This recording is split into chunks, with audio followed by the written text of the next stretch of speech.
And there it is, folks, the backside of structural collapse.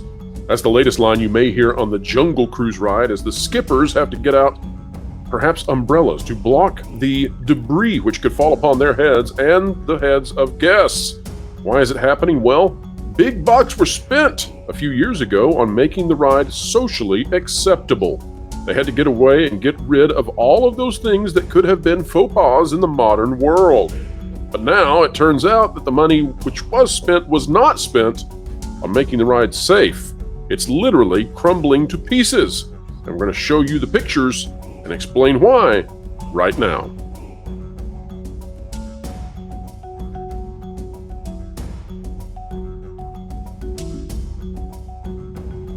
Hello folks, welcome back to the WDW Pro channel. We endeavor to explain entertainment, keep you ahead of the culture curve. Helping us do so today is Vash Sky of That Part Place and Lorena Creole of the Lorena Creole channel. Welcome to both of you.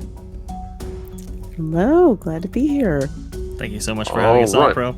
Let's get straight into this, folks. Before we do, we're covering news that should be fun, of course, but we know that there was significant news last night that was not fun. And we want to offer our support, our prayers, our condolences, and more. We'll try to do more in the future for those of you in Maine who have suffered such tragedy. We do want to say that, and we're also cognizant of so many other hardships around the world. We believe entertainment matters, so we continue to cover it, but we're not ignorant of the difficulties many of you out there are facing, and we wish everyone the absolute best. Now, we start today with the article out of WDWNT, and this is temple scene in ruins at Jungle Cruise as Magic Kingdom prevents facade from crumbling, but won't actually repair the damage. And you can see the little temple that you ride into on the Jungle Cruise ride. They have put up a scrim here to protect guests because this thing is falling apart. Well, isn't that lovely? It says scrim and netting are up at the exit of the temple on Jungle Cruise in an attempt to prevent continuous damage from the boats in the Magic Kingdom attraction. Now, I don't know how the boats themselves are causing damage to it. I don't think they've caused damage to it in the past, but maybe they are. Maybe there's something I don't know about. It's got more here, more photos of Jungle Cruise temple damage. It says the scrim can be seen on the inside of the temple at the very end of the statues. More scrim there. So this is not just one location, folks. You can see plastic down here at the bottom. This looks to me to be construction plastic. And this is just more examples of multiple places where they are simply putting up what I would call worse than duct tape, trying to hold this thing together. I'm not sure that it's safe. I don't think it's a good idea for them to be doing this. They need to stop and fix it. Of course, they don't want to because, well, for the same reason they're socially redoing Splash Mountain, they've eliminated their capacity. So now they have to run a ride that, well, is falling apart, literally. It says the netting is all the way around the temple exit, creating an archway. Isn't that just lovely? Oh, boy, does that look like a great theming exercise for the ride. Now, let's go down here, and this is what I love about this. It says, in the temple, a potentially offensive monkey statue was replaced with a golden snake statue. Let me say it again for you folks. A potentially offensive monkey statue was replaced with a golden snake statue. This is what the money actually is going towards, right? Yep. And so there you have it. They also mentioned in here somewhere, in 2021 and 2022, Jungle Cruise was updated to be more culturally sensitive and diverse. These changes are now reflected even on the menu of the Jungle Navigation Company LTD Skipper Canteen, which is a big way of saying the Skipper Canteen in the Magic Kingdom restaurant that's next to and themed with the Jungle Cruise. Mm-hmm. So yeah, the ride is literally falling apart. I don't know that it's safe to ride. I'm assuming Disney wouldn't let people on it unless it's safe to ride. But, then again, they are putting up materials to hold together what would otherwise be a solid structure. So that's not good. I want to ask, though, this is what amazed me. And either one of you can respond and take it as you wish. I'm amazed.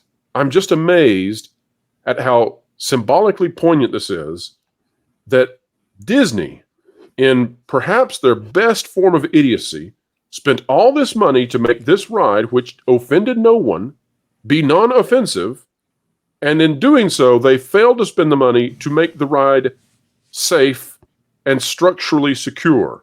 This is bonkers. Take it away. The incompetence is ridiculous. Lorena, please. I keep shaking my head because the Jungle Cruise is one of the best, cheesiest rides because it's a product of its time. And everyone understood pretty much that it was a product of its time, was always up and running. The theming was great. To go from an attraction that seemed to run flawlessly, the improv jokes not so much, but that's kind of how that goes depending on what skipper you get, to now the ride itself falling apart. These band-aids or construction band-aids that they're putting up just destroys the value of the show. Can you believe they're still running it, Lorena? I can't believe you talk about poor show. I mean, this would be like getting on the Haunted Mansion and they have caution tape up because parts of the mansion is caving in. This is crazy. It's nuts. And I'd heard like a year ago, there's video out there on YouTube where people are coming back on the Jungle Cruise and the boats are taking on water. I have never seen that ever before happen. Priorities. And they definitely do not have them in the right directions. Vash, no. I am, I guess I'm a little bit flabbergasted even. I mean, even for me, even knowing Disney's incompetence as of late, this is amazing. Because not only are they in this position because they spent all that money on making it socially appropriate, quote unquote, and failed to spend the money on actually making it last into the future, but then they also can't close it down in their own minds because they're doing the exact same thing to Splash Mountain. And I'll tell you this, I saw where they're calling now officially Splash Mountain, the building itself, the Salt Mine Mountain. And I thought, this is the stupidest thing because there are no mountains in Louisiana. And I'm trying not to just chew them out royally, but so dumb. Vash, they've put themselves in this position. Would you get on the Jungle Cruise at this point? Do you think it's worthy to even be open? I mean, I look. I mean, the sad part is that for that park, right? If without so many attractions to actually, what is it? Invite guests into, you have kind of no choice. You kind of have to go on the Jungle Cruise if you're going to be caught in Magic Kingdom. It's such a mainstay of that park. It's such a mainstay of Disney history and so forth. Lorena described it beautifully. It's a great exhibition of theming. The jokes are great, depending on which skipper you actually get, of course. So to see this attraction in such a horrible state, I mean, it's just uncalled for, especially now because, Walt Disney World just increased prices for just about everything, so it's even more expensive to get in. The standards are even increased higher prices, now. and this is what you get, Vash. That's what you get if you for all of those increased prices. Enjoy the construction, plastic, and fabric, holding back the fact this thing is falling apart. You're talking about a park that charges $189 on some days to actually get in. This is just simply unacceptable, and the deferral of maintenance that we've seen across the resort and across the company is quite startling. Now, in the case of Jungle Cruise, what's interesting here is that Disneyland actually closed their attraction in order to refurb or to let's say reimagine that attraction, right? But they usually do some rehabilitation with that. And here at Walt Disney World, well, they didn't actually have the attraction closed down at all. They did these in kind of a piecemeal fashion, right? Until the new reimagined attraction actually, opened officially, I guess. But the cost of doing that is, you can't actually go back in to this attraction and rehab some of the things that, maybe should be addressed while you're actually doing this reimagining. And so we're seeing the consequences of that here. Now, the operations managers at Walt Disney World are quite different than Disneyland. Disneyland, they have no problem with taking down Space Mountain in the month of October, for example, right? Whereas Walt Disney World, they like to keep all of those things up so that they have the supply necessary in order to fulfill guests, right? Pro, you mentioned that they can't actually take this attraction down because, Tiana's Tabasco Adventure right next door here is taken down. Well, that does, 2,000 people an hour? So that loss of capacity just cannot be sustained, so they have to just, throw up some netting here, and that's their solution, and it's really discouraging to see. It even gets worse, Vash. What if they reopen Well, no, I'm not going to call it reopen. This is not Splash Mountain 2.0. I'm not calling it the same thing at all. So they opened this new fiasco that is the Tabasco ride you mentioned. There's no guarantee that it has the same throughput that Splash Mountain had, because there's no guarantee that it can maintain the same uptime. We don't know what they're doing, and they're incompetent. They're utterly, totally, fully incompetent. The folks at WDI and at the Magic Kingdom who are over this, I mean, you can't have your ride falling apart, and you just spent tens of millions of dollars on it 2 years ago. This had to be at the top priority. So the fact that it's not says to me, you don't know what the heck you're doing. Why in the world would I think that you can run this Tiana's Bayou Adventure well? I don't, Lorena. Pro, and I didn't mean to interrupt you early, but what this reminds me of is Rise of the Resistance. Where they buried the pucks in the wrong place. Yeah, in the wrong place. Reconcrete the whole thing. Upside down. Let's see. Animatronic in B mode for most of the time, if the attraction is up and running at all. It has been unheard of in the past for Disney to put an e-ticket attraction like that up and have this much downtime and this much with, problems with regards to keeping it up and running. A point that Drake touched on, actually, and I just remembered, with Walt Disney World, the visitor mix is different. At Disneyland, it is more of a local park. At Walt Disney World, we have got visitors from all over the world. Yes. And it's a much larger influx of people trying to go to this particular attraction. Right. So I don't know, I don't, who made the decision to balance, should we upgrade, should we work on the maintenance, considering how busy this attraction has been? It's not like it's the Swiss Family Treehouse or anything like that. This is the Jungle Cruise.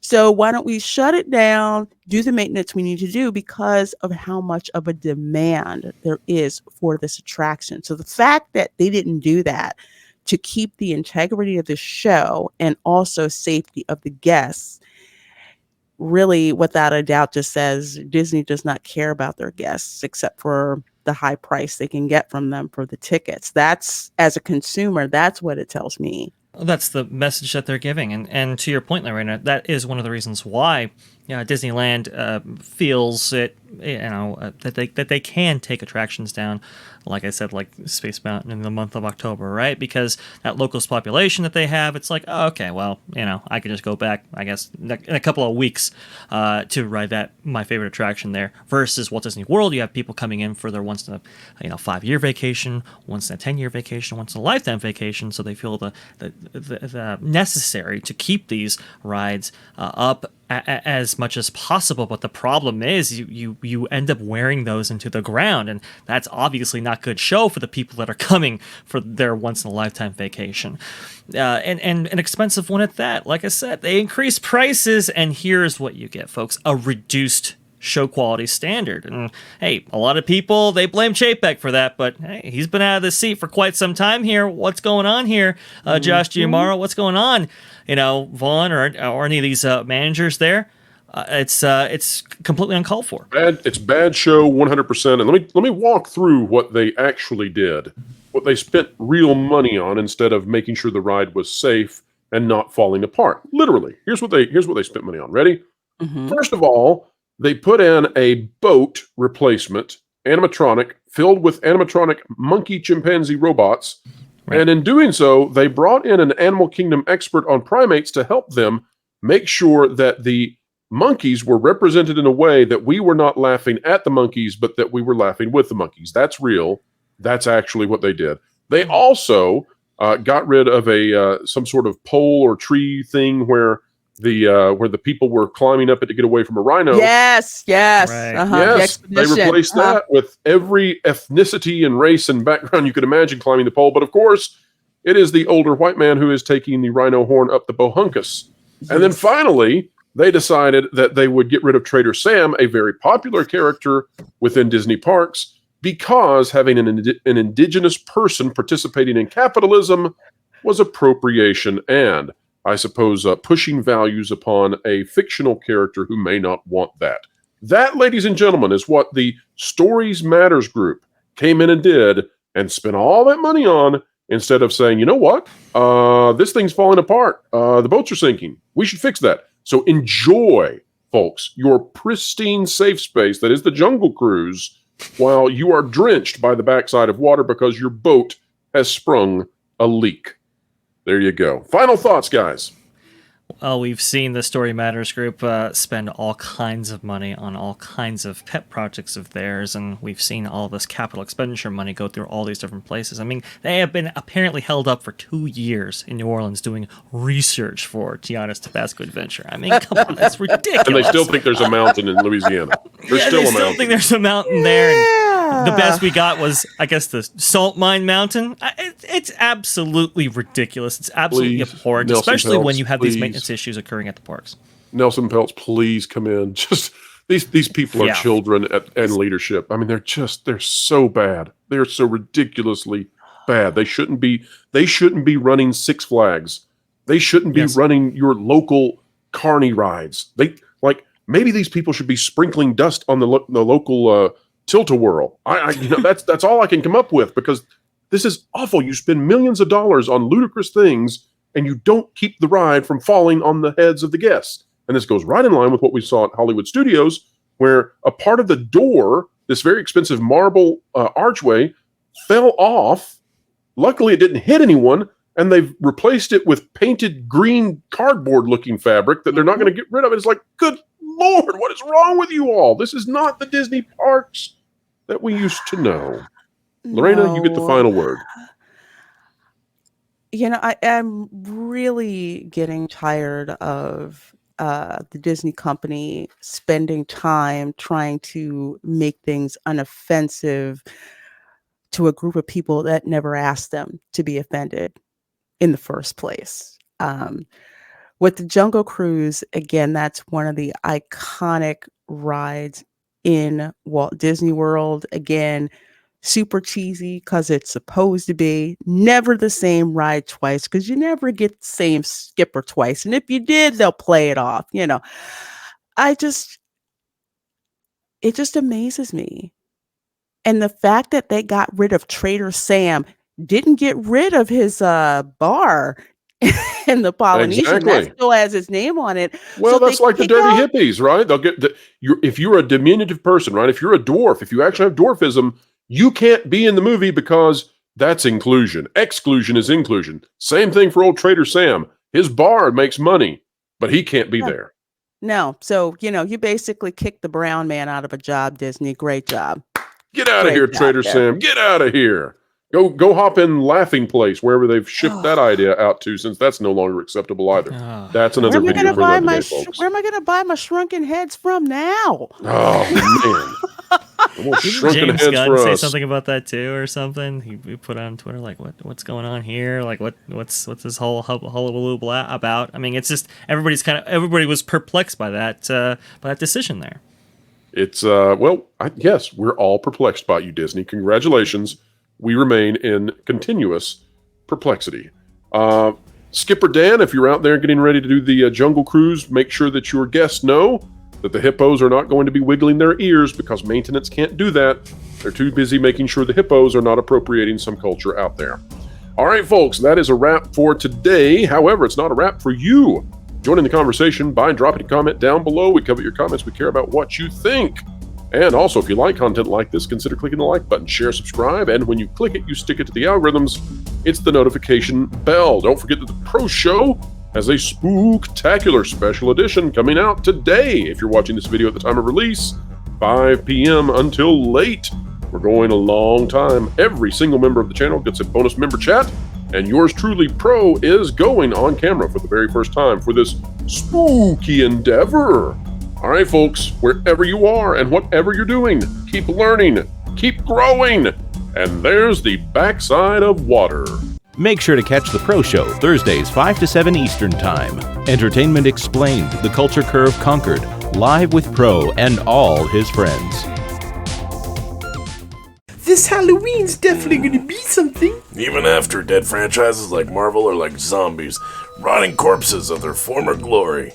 Dead, but still animated. I wonder, are there any franchises with some afterlife qualities?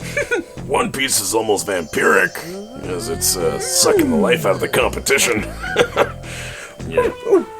DC is kind of like Frankenstein's monster, with bits and pieces from everywhere and nothing is consistent.